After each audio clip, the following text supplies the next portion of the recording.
할렐루야. 네. 오늘은 창세기 44장 1절부터 34절, 우리가 말씀은 14절부터 우리가 34절까지 읽었지만 1절부터 34절까지의 말씀의 내용을 가지고 아버지의 마음이라는 제목으로 함께 은혜를 나누려고 합니다. 여러분은 먼저 동영상, 짧은 동영상을 한번 만든 동영상을 한번 보시죠.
너무 짧게 지나가서 잘 내용을 이해하셨는지 모르겠습니다만 나이가 조금씩 들고 또 저도 아버지의 자리에 서게 되고 천국으로 먼저 가신 아버지의 마음을 사실은 이제야 조금씩 알게 되는 것들이 많아지는 것 같습니다. 예전에는 아버지 이해를 못해서 불평하기도 했던 일들이 이제는 왜 그러셨을까라는 것이 이해가 되고 때로는 아버지가 하셨던 말을 제가 제 자녀에게 똑같이 하고 있는 거예요. 정말 듣기 싫었던 말인데 왜 저런 이야기를 하시지라고 생각했던 그 말을 저도 똑같이 하고 있는 거죠. 그때 아버지의 마음을 우리가 몰랐던 겁니다. 맨 마지막에 우리가 함께 동영상을 본 것처럼 절대로 아버지는 존경하지 않습니다라고 했던 것이 어린 시절의 마음이라면 나이가 들면 들수록 이제야 아버지의 마음을 알아서 제가 제일 존경하는 사람이 누구인 줄 아세요? 거꾸로 말하니까 누가 됩니까? 아버지 이렇게 나오는 거죠. 그때 좀 알았으면 얼마나 좋았을까? 그때 조금 이해했으면 얼마나 좋았을까? 이제서야 이런 생각들이 많이 들기도 합니다. 오늘 본문에서 우리는 아버지 야곱의 마음을 알게 된 이 유다의 진심 어린 마음을 우리가 만나게 되는데요. 야곱의 가문에 찾아온 이 위기를 해결하는 데 있어서 오늘 만나게 되는 유다의 이 탄원은 그야말로 어쩌면은 우리가 요셉의 이야기의 절정, 여러분 요셉이 이제 이야기가 절정으로 치닫지 않습니까? 요셉 이야기의 절정 가운데 가장 중요한 절정이 바로 오늘의 이 장면이라고 말할 수 있습니다. 그래서 사실 성경에서 몇 안 되는 명장면들 가운데 이런 그 연설, 특히 이제 연설과 같은 명장면을 꼽으란다면 많은 목사님들과 많은 신학자들이 이 유다의 연설, 오늘 우리가 함께 읽었던 유다의 연설을 명장면으로 꼽기도 합니다. 사실 오늘 본문은 지금까지 있었던 일에 대해서 유다가 요셉에게 다시 한번 반복하여 이야기를 하는 내용이기 때문에 사실은 이미 모든 스토리를 다 알고 있는 우리들에게는 그다지 새로울 것이 없는 내용처럼 보이기도 합니다. 그러나 요셉을 향한 유다의 탄원은 단지 사건의 전말을 소개하는 정도의 이야기가 아니라 야곱과 베냐민은 물론 또 요셉과 형제들과의 관계에서 지금까지 모든 것들이 막 얽히고 설켜 있었잖아요. 그 많은 얽히고 설켜 있는 것들이 그 실타래가 한 올 한 올씩 풀려져 나가는데 가장 중요한 역할을 하는 것이 무엇인지를 보여주는 가장 중요한 사건 가운데 하나라고 볼 수가 있는 것이죠. 무엇보다 유다는 첫째 아들이 아닙니다. 몇째 아들일까요? 넷째 아들입니다. 넷째 아들이긴 하지만 장남도 아니지만 오늘의 이 사건을 통해서 이 유다는 아버지 야곱에게 놀라운 축복을 받게 됩니다. 마치 이스라엘 자녀들, 그러니까 이스라엘의 자녀들이라 한다면 12명의 자녀 아니겠습니까? 그 12명의 자녀들 가운데 마치 장남이 받는 축복과 같은 축복을 누가 누리게 될까요? 이 유다가 받게 됩니다. 그래서 12지파, 이스라엘의 12지파 가운데 최고의 복을 받는 지파로 성장하게 되고요. 그래서 여러분들 나중에 신약시대에 가면은 아예 이스라엘이라는 이름을 누구로 바꿔버립니까? 유다라고 바꾸죠. 유대민족. 여러분들 지금도 유대인 이렇잖아요. 그죠? 유대인이라고 말하는 이름 자체가 누구를 통해서 나오는 겁니까? 오늘의 이 유다를 통해서 나오게 된 거거든요. 자, 그렇다면 유다가 도대체 어떻게 그 요셉, 그러니까 애굽의 총리에게 어떤 탄원을 했기에 그 내용이 어떤 내용이고 그 어떤 의미가 숨겨져 있기에 이렇게 유다가 놀랍게 축복을 받는 길이 열려지게 되었던 것이고 또 오랫동안 묵혀 있었던 이 실타래와 같은 문제들을 풀어낼 수 있었을까? 도대체 그 원인이 무엇일까? 이것을 우리가 함께 오늘 말씀을 통해서 살펴보려고 합니다. 사랑하는 여러분, 오늘 말씀은 이 말씀을 나누면서 저와 여러분의 마음속에도 있는 이 응어리들, 풀어져야 될 것들이 어떻게 풀어질 수 있는지에 대한 부분들을 발견하게 되기를 간절히 축원합니다. 오늘 말씀을 준비하면서 그런 기도를 하고 왔습니다. 하나님, 이 말씀 듣고 우리가 그 방법을 찾게 해주십시오. 우리가 그 방법을 알고 그 방법을 통하여서 우리의 삶의 실타래가 풀려지는 은혜가 있게 해주십시오. 또 그 비결이 무엇인지를 깨달아 알고 우리도 유다처럼 고백함으로 인하여서 유다가 받는 축복을 내게도 주시옵소서. 우리 성도들 모두가 다 이런 축복을 누리게 되기를 간절히 축원합니다. 자, 끝까지 베냐민을 내려놓지 못하고 있었던 그 야곱, 결국에는 굶주림으로 인하여서 누구를 놓아줄 수밖에 없게 됩니까? 베냐민을 놓아줄 수밖에 없게 됩니다.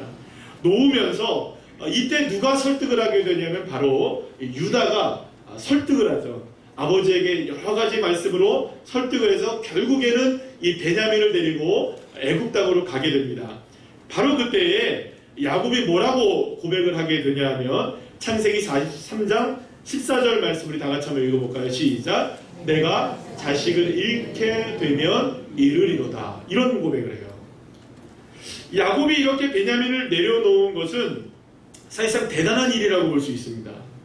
왜냐하면 야곱의 인생을 쭉 살펴보면 그 파란만장한 인생 가운데서 고집을 웬만하면 꺾습니까? 안 꺾습니까?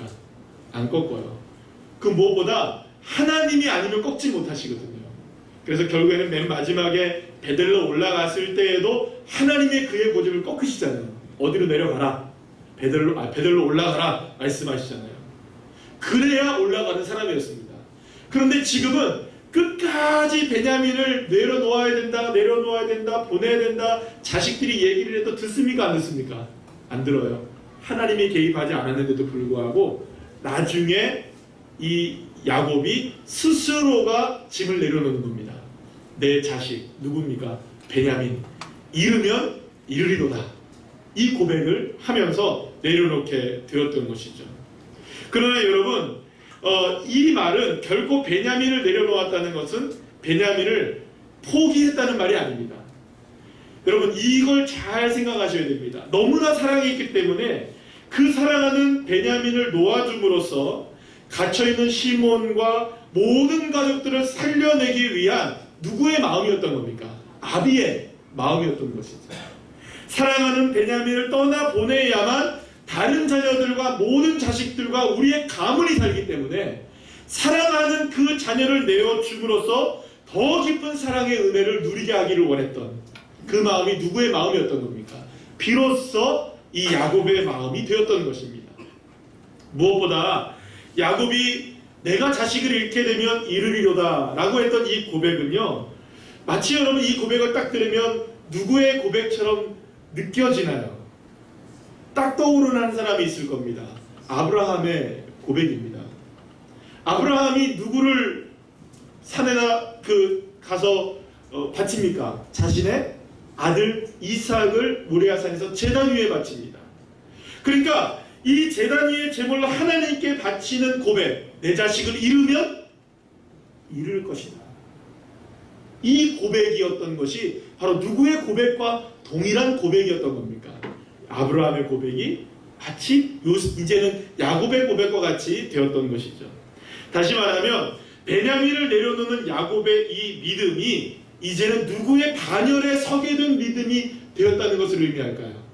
아브라함의 믿음에 반열에 서게 되었다는 것을 의미한다는 것입니다. 그리고 그러한 믿음은 누구의 믿음으로 이어지게 되냐 하면 오늘 본문에 나오는 이 유다의 믿음으로 이어지게 되는 것을 보게 됩니다. 사랑하는 여러분, 하나님의 은혜는 내려놓을 때 주어지는 축복임을 여러분들 믿으시길 바랍니다. 여러분, 움켜 잡으면 잡을수록 하나님의 은혜는 멀어질 수밖에 없기 때문이죠. 야곱이 자신의 분신과도 같았던 베냐민을 내려놓았을 때 잃어버렸던 요셉을 얻게 됩니다. 유다가 자기 자신을 베냐민 대신하여서 내려놓았을 때 생명은 물론이거니와 이스라엘 전체의 축복을 누리게 되었을 뿐만 아니라 유다 자신 스스로도 가문이 상상할 수 없는 놀라운 축복의 주인공이 될 수 있었던 것입니다. 자, 그러고 보면 여러분, 성경에서 만나고 있는 수많은 하나님의 축복을 누렸던 한 사람 한 사람을 여러분들 기억해 보시죠. 그분들은 모두가 다 내려놓음이라는 좁은 길을 걸어왔었고요. 좁은 문을 통과했던 사람들이었습니다. 여러분, 한 분 한 분 생각해 보세요. 내려놓지 않고서 축복을 받았던 사람이 있었나요? 없었나요? 아무도 없습니다. 다 내려놓는 길을 걸어가게 되었던 것이죠. 사랑하는 여러분, 성경의 말씀을 통해 우리가 하나님을 통해서 하나님이 우리에게 증명해 주시는 것은 내려놓음이 곧 축복이라는 겁니다. 따라합시다. 내려놓음이 곧 축복이다. 믿습니까? 자, 그렇기 때문에 하나님께서 저와 여러분의 삶 가운데 무엇인가를 내려놓기를 원하시는 것이 있다면, 그래서 지금 무엇인가 하나님이 나에게 말씀하시고 계시고 나에게 뜻을 주시고 계셔서 내가 무엇인가 좁은 길을 걸어가게 하시기를 원하시고 계시는 것을 우리가 알게 된다면, 여러분, 내려놓지 않고서는 통과할 수 없는 것이 좁은 길과 좁은 문이라는 것을 기억하셔야 됩니다. 그리고 그것을 과감하게 하나님 앞에 내려놓을 때 그 좁은 문을 통과해서 주실 하나님의 놀라운 축복, 그것은 내려놓는 것과는 비교할 수 없는 하나님의 축복이 저와 여러분에게 임하는 줄로 믿으시길 바랍니다. 자, 그러니 내려놓으면 더해지는 겁니다. 따라합시다. 내려놓으면 더해진다. 여러분, 더해지는 게 나을까요? 지금 붙잡고 있는 것만 가지고 있는 게 나을까요? 여러분, 똑똑하신 분들이시잖아요. 지혜로운 분들이시잖아요. 하나님의 지혜가 저와 여러분에게 임하기를 간절히 축원합니다. 내려놓으면 주님이 역사하십니다. 자, 이렇게 우여곡절 끝에 다시금 애굽에 도착한 야곱의 10 아들들은 요셉을 다시 만나게 되고요. 요셉은 형제들을 극진히 대접했고 무엇보다 동생 베냐민이 건강한 것과 형제들과 함께 잘 지내고 있다는 것에 요셉은 안도하게 됩니다. 그러나 요셉은 분명히 해야 할 것이 있었습니다. 형제들이 베냐민을 어떻게 생각하는지, 또 아버지를 어떻게 생각하는지, 또 그리고 이미 죽었다고 생각하고 있었던 요셉 자신을 어떻게 생각하는지 속내를 알기를 원했던 것이죠. 그래서 그들을 테스트하기로 결심합니다. 그래서 요셉은 종들을 시켜서 형제들의 양식 자루에 돈을 그대로 다시 넣게 하고 베냐민의 자루에는 요셉이 사용하는 은잔을 넣게 하여서 최후로는 베냐민을 안전하게 애굽에 거하게 한 이후에 모든 가족들을 다 어디로 이끌기를 원했던 겁니까? 다 애굽으로 이끌어 내리기를 원했던 것이죠. 하루가 지나고 형제들이 애굽을 떠나 가나안으로 향하고 있을 때 군사들이 형제의 뒤를 따라와서 총리의 은잔을 훔쳐갔다며 형제들을 다그치기 시작합니다. 영문도 모르는 형제들은 은잔을 훔치지 않았기 때문에 자신있게 요셉과 다음과 같은 이야기를 나누게 되죠. 여러분, 오늘 보면 9절에서 10절 말씀 우리 다같이 읽어보겠습니다. 시작. 당신의 종들 중 누구에게서 발견되든지 그는 죽을 것이요 우리는 내 주의 종들이 되리이다. 그가 이르되 그러면 너희의 말과 같이 하리라. 그것이 누구에게서든지 발견되면 그는 내 종이 될 것이요 너희는 죄가 없으리라. 아멘.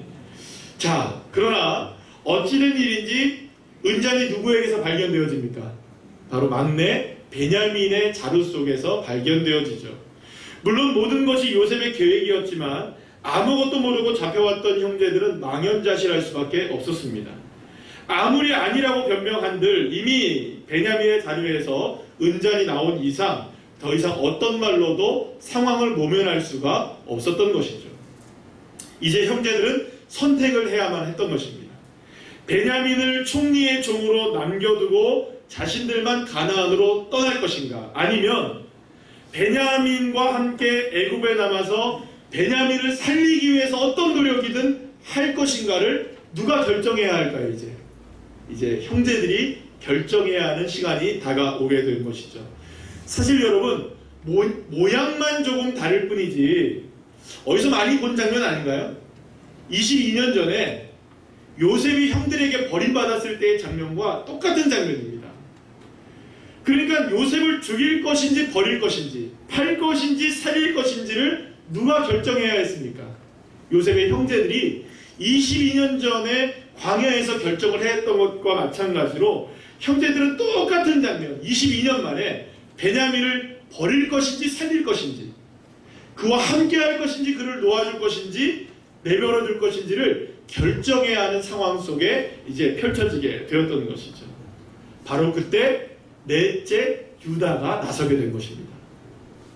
유다가 비록 장남은 아니었지만 베냐민을 데리고 애굽에 올 때 아버지 야곱을 설득했던 사람이 누구였습니까? 유다였거든요. 그래서 약속한 바도 있었습니다. 그렇기 때문에 이 모든 책임이 다 누구의 책임이라고 느껴졌던 것일까요? 유다 자신의 책임이라고 느껴지게 되었던 것이죠. 그런데 유다는 막내 베냐민이 절대로 이런 일을 할 것이 이런 사람이 아니다, 뭔가 착오가 있을 것이다, 이거 뭔가 문제가 있는 것이다 라고 이야기하지 않고 어떻게 하면 베냐민을 데리고 가나안으로 갈 수 있을지에 대해서 머리를 굴리지도 않습니다. 유다의 결론은 딱 하나입니다. 여러분 오늘 본문 33절을 볼까요? 시작. 이제 주의 종으로 그 아이를 대신하여 머물러 있어 내 주의 종이 되게 하시고 그 아이는 그의 형제들과 함께 올려 보내소서. 할렐루야. 사랑하는 여러분, 유다는 지금 자신이 베냐민을 어떻게 하겠다고요? 대신한다. 베냐민을 대신하겠다고 스스로 나서고 있었던 것입니다. 베냐민을 데려가지 못하게 된 이상 자신이 이곳에서 베냐민을 대신하여 종이 되고, 베냐민만큼은 그러나 제발 누구에게 돌려보내라, 아버지에게 돌려보내 주십시오, 간곡하게 간절하게 이렇게 탄원을 하고 있었던 것입니다. 유다는 베냐민이나 형제들 그리고 아버지 야곱의 입장에서 그들을 대변하고 있었던 것이 아니라 모든 것, 모든 사람, 그리고 또 모든 상황들을 자신이 이제는 대신하겠다고 말하고 있는 것입니다. 사랑하는 여러분, 여기서 우리는 사랑의 개념이 무엇인지를 정확하게 알게 됩니다. 여러분, 사랑은요, 대변하는 것이 아니라 대신하는 것입니다. 많은 사람들이 사랑을 대변하려고 합니다. 그러나 여러분, 사랑은 대변하는 것이 아니라 대신하는 것입니다.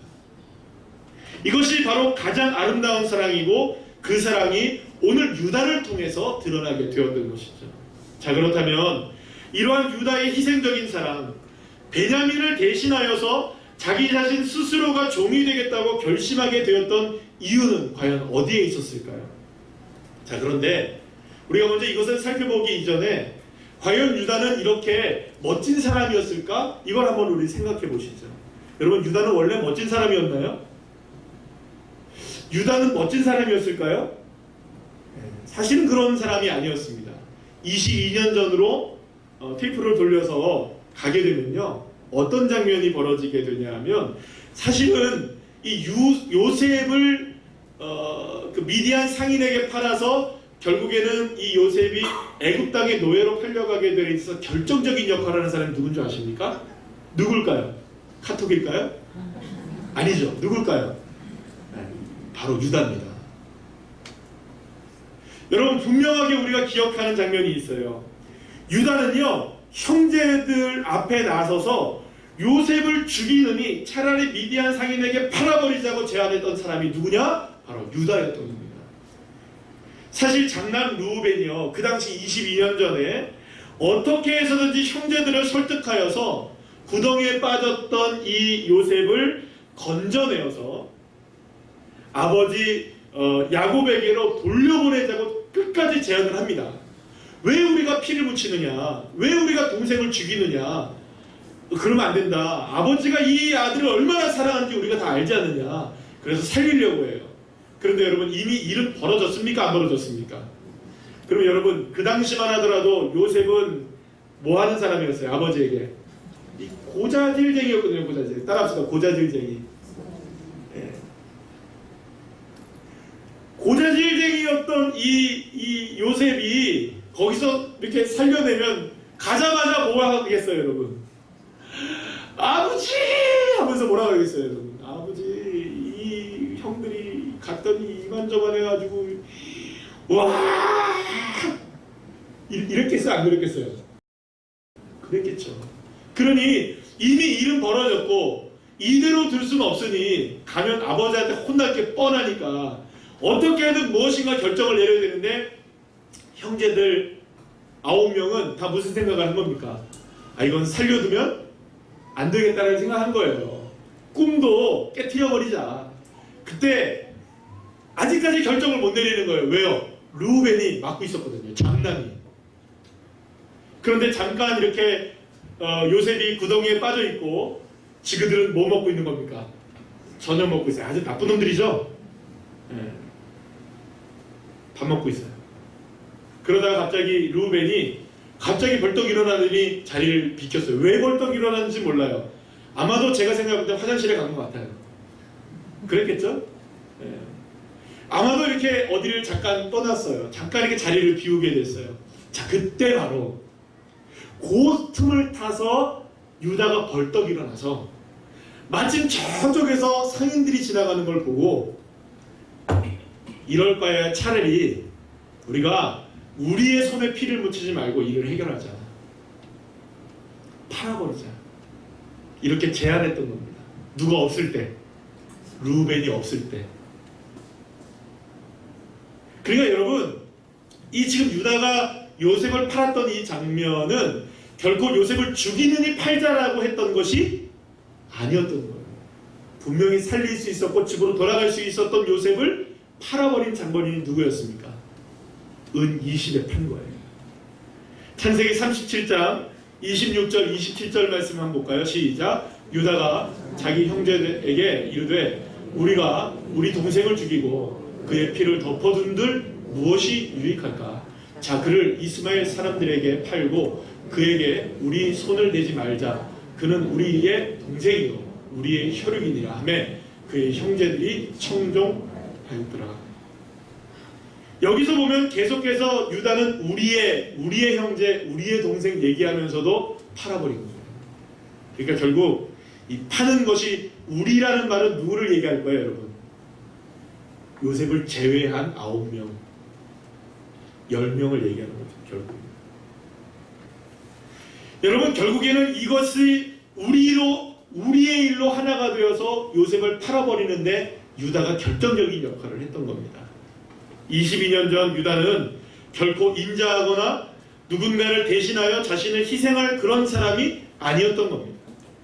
그런데 이러한 일은 이후에도 자신의 두 아들이 죽고 며느리 다마를 세 번째 아들인 셀라에게로 들어가게 해야 했던 때에도 자기중심적인 이기적인 모습은 그대로 드러나게 됩니다.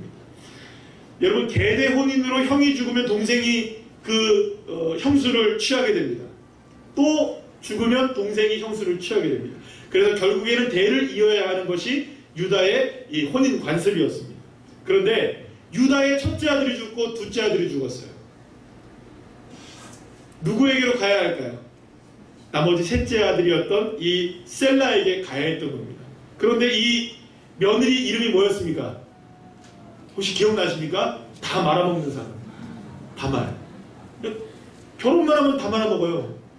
아들들이 계속 죽어나가니까 이 셀라에게 그 다말이 결혼을 하게 되면 이 셀라마저 말아먹을 것 같아요. 누가? 다말이. 그래가지고 셀라가 아직 어리니까 너는 조금 있다가 셀라가 클 때까지 너희 고향의 땅에 가 있어라라고 하면서 이 며느리 다말을 고향 땅으로 보내버리면서 잊혀지게 만들어요. 이 말은 무슨 말입니까? 고의적으로 누구를? 다말을 방치해버리고. 그 결과 어떤 일이 일어났습니까, 여러분? 다말이 시아버지를 유혹하게 되고요. 결국에는 시아버지의 씨를 잉태하게 되고, 며느리가 시아버지의 아이를 낳게 되고, 그것도 그냥 한 명만 낳은 게 아니라 더블로 쌍둥이를 낳게 되잖아요. 여러분, 이 며느리와 시아버지의 부적절한 관계가, 이 가문이 완전히 수치스러운 일을 당하게 됐던 이 사건이 누구에게 원인이 있었던 겁니까? 이 유다에게 원인이 있었거든요. 유다는 여러분 철저하게 자기중심적인 사람이었습니다.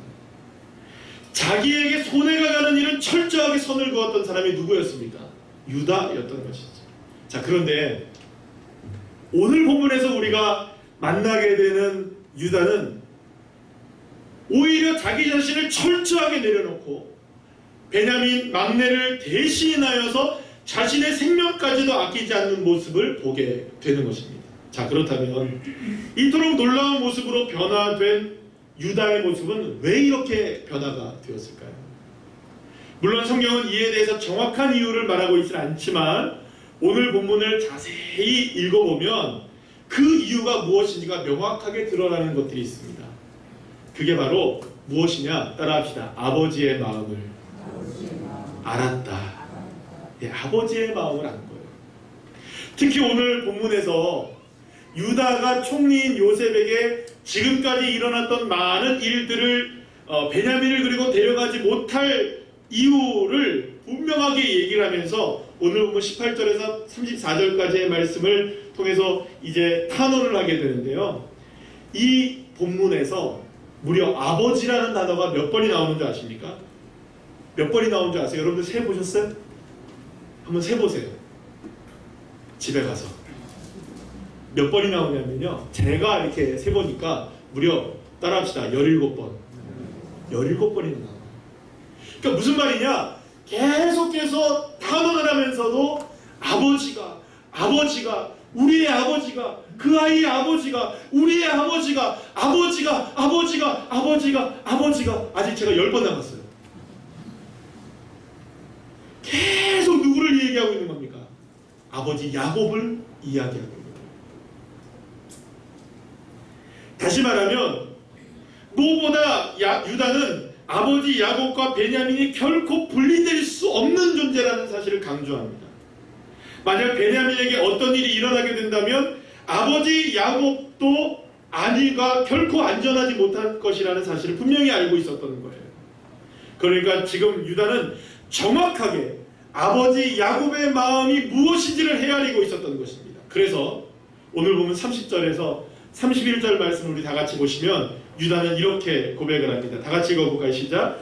아버지의 생명과 아이의 생명이 서로 하나로 묶여 있거늘 이제 내가 주의 종 우리 아버지에게 돌아갈 때에 아이가 우리와 함께 가지 아니하면 아버지가 아이의 없음을 보고 죽으리니 이같이 되면 종들이 주의 종 우리 아버지가 흰머리로 슬퍼하며 수월로 내려가게 함이니이다.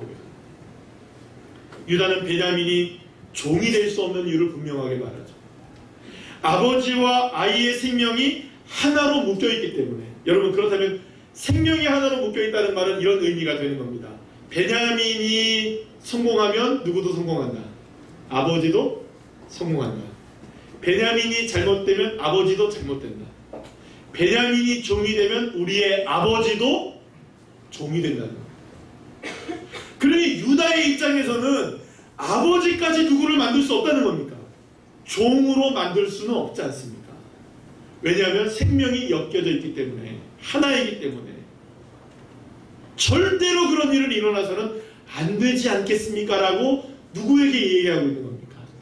총리인 요셉에게 간곡하게 이야기하고 있었던 것이죠. 사랑하는 여러분, 지금 유다의 마음은 어느새 아버지를 섬기고 있었고 아버지를 사랑하고 있고 아버지의 마음을 헤아리는 자리에 서 있게 된 것입니다. 이렇게 아버지의 마음을 안 유다는 더 이상 뒤로 물러설 수 없는 배수의 진을 치면서 차라리 베냐민을 대신하여 자신이 무엇이 되겠다? 총리의 종이 되겠다. 이렇게 자신이 애굽 땅에 남겠다면서 나서게 되었던 것이죠. 사랑하는 여러분, 유다의 이 대신하는 사랑이 가능했던 것은 오로지 아버지의 마음을 진심으로 알았기 때문이었습니다. 그리고 그 사랑을 우리는 누구를 통해서 또한 보게 되느냐? 예수 그리스도의 십자가를 통해서 보게 되는 것이죠. 유다의 이러한 결단은 하나님의 마음을 알고 아시고 우리를 위해 십자가의 고통을 당하신 예수 그리스도의 모습을 통해서 그대로 드러나게 되는 것입니다. 사랑하는 여러분, 예수님이 짊어지신 십자가는 저와 여러분을 사랑하시기 때문에 사랑하시는 아들 예수님을 십자가에 버리심으로 저와 여러분을 살리려 하시는 예수님이 대신하여 우리를 위해서 죽으신 할렐루야 구속의 은혜였던 것입니다. 로마서 5장 8절 말씀 다 같이 읽어보겠습니다. 시작. 우리가 아직 죄인 되었을 때에 그리스도께서 우리를 위하여 죽으심으로 하나님께서 우리에 대한 자기의 사랑을 확증하셨느니라. 할렐루야. 여러분, 대신하는 사랑 따라합시다. 대신하는 사랑. 이 대신하는 사랑은 오직 아버지의 마음을 아는 사람만이 할 수 있는 사랑인 것입니다. 그리고 이러한 사랑이 유다에게 있었기에 유다는 그 누구보다 놀라운 축복, 놀라운 은혜를 누리게 되었던 것입니다. 그렇다면 유다가 이렇게 아버지의 마음을 헤아릴 수 있었던 이유는 어디에 있었을까요? 저는 이 장면을 이렇게 곰곰이 묵상을 하며 설교를 준비하다가 유다가 아버지의 마음을 헤아릴 수 있었던 사건이 이 바로 며느리 다말의 사건 때문이 아니었을까라는 생각을 해보게 됩니다. 다말이 보여준 믿음 때문에 결국엔 이 요셉이 변화되었을 것이라는 생각을 해보게 됩니다. 여러분, 다말이 자신의 아이를 임신한 것을 알게 되었을 때 유다는요 이렇게 고백을 하는 것을 보게 됩니다. 창세기 38장 여러분 26절 말씀 다 같이 읽어볼까요? 시작. 유다가 그것들을 알아보고 이르되 그는 나보다 옳도다. 내가 그를 내 아들 셀라에게 주지 아니하였음이로다 하고 다시는 그를 가까이 하지 아니하였더라.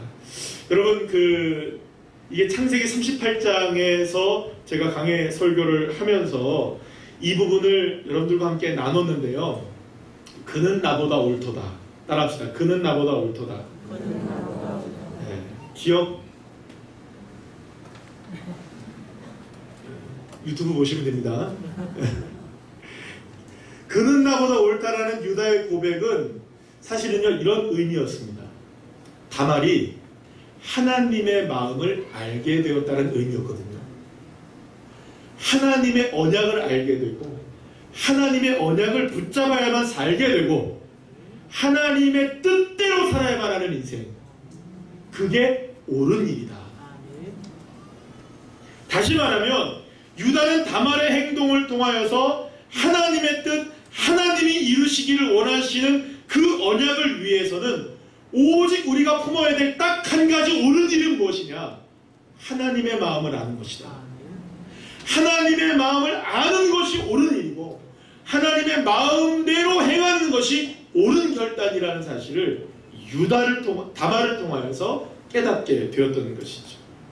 그런 의미에서 지금 유다가 아버지 야곱과 베냐민의 관계가 결코 끊어질 수 없는 관계이며 이것이 바로 하나님 아버지의 마음이고 그를 위해서 자기 자신이 대신 종이 되어서 희생을 감수한다 할지라도 이것은 바로 아버지를 대신하는 자로서의 행해야 할 옳은 결단, 옳은 일, 그가 나보다 옳도다. 그러니까 누가 지금 옳은 일을 하고 있는 것입니까? 유다가 옳은 일을 하고 있었던 것이죠. 그리고 이러한 유다의 결단에 감동한 요셉은요, 다음 장 우리가 45장에서 드디어 이제 요셉이 형제들에게 자신의 존재를 밝히게 되고 이제 형제들과 눈물의 상봉의 장면을 만나게 되는데요. 다음 주에 우리가 살펴볼 내용 중에 잠깐만 팁을 드리면, 이 모든 것이 누구의 은혜였다? 하나님의 은혜였다. 할렐루야. 이것을 고백하게 되는 것이죠. 사랑하는 여러분, 모든 것이 하나님의 은혜입니다. 그리고 그 모든 것이 하나님의 은혜가 되는 가장 절정의 순간 속에 유다는 우리에게 분명하게 보여주는 한 가지가 있는 거예요. 아버지의 마음을 아는 사람, 아버지의 마음을 알고 아버지의 마음에 그 옳은 대로 행하는 그 사람을 통해 하나님은 하나님의 은혜를 허락해 주신다는 것입니다. 무엇보다 이러한 결단의 주인공인 유다는요, 이후에 야곱의 유언에 따라 다른 형제들과는 비교할 수 없을 정도의 놀라운 축복을 받게 되고, 실제로 유다는 다른 어떤 지파와 비교를 해도 손색이었을 만큼 창대한 축복을 받게 됩니다. 여러분, 말씀이 좀 긴데요, 창세기 49장 8절에서 12절까지의 말씀을 한번 읽어볼 거예요. 같이 함께 읽어보는데요, 유다가 어떤 축복을 받게 되는지 한번 보세요. 우리 다 같이 읽어보겠습니다. 시작. 유다야, 너는 내 형제의 찬송이 될지라. 내 손이 내 원수의 목을 잡을 것이요, 내 아버지의 아들들이 내 앞에 절하리로다. 유다는 사자 새끼로다. 내 아들아, 너는 움킨 것을 찢고 올라갔도다. 그가 엎드리고 웅크림이 수사자 같고 암사자 같으니 누가 그를 범할 수 있으랴. 규가 유다를 떠나지 아니하며 통치자의 지팡이가 그 발 사이에서 떠나지 아니하기를 실로가 오시기까지 이르리니 그에게 모든 백성이 복종하리로다. 그의 나귀를 포도나무에 매며 그의 암나귀 새끼를 아름다운 포도나무에 맬 것이며 또 그 옷을 포도주에 빨며 그의 복장을 포도즙에 빨리로다.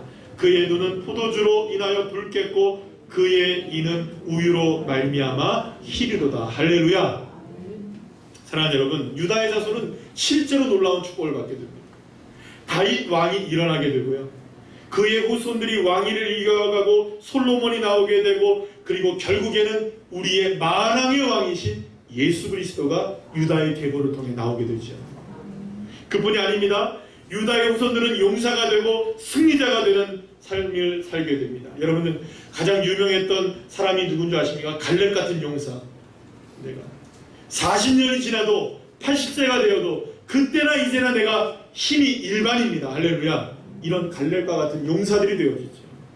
다윗과 같은 승리자가 나오게 되고 솔로몬과 같은 위대한 부요한 사람들이 배출되는 이 가문이 유다 가문이 됩니다. 땅들도 여러분 다른 지파들보다 많이 차지하게 됩니다. 여러분 땅 관심 많으시죠? 아멘 하셨습니다. 아멘. 땅이든 뭐든 요즘엔 뭐 여러분들 뭐 되는 것보다 건물 몇 개 갖고 있는 게 애들 꿈이라면서요. 건물주가 꿈이라면서요. 네. 여러분 땅을 많이 갖게 되는데 이 유다가 땅을 다른 지파보다 많이 갖게 되는데요, 나중에 어떤 일이 벌어지냐면 아예요, 같이 살던 족속들이 아유 난 니들하고 같이 살래 하면서 아유 그냥 자기네 지파를 포기해버린 사람들도 나옵니다.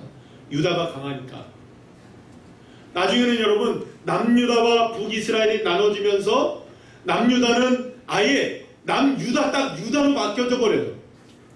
거기에 지파가 베냐민과 함께 두 지파가 이스라엘 북이스라엘과 10지파와 대항하게 되는 거죠. 그리고 예루살렘을 차지하게 됩니다. 성전을 차지하게 되는 족속이 되죠.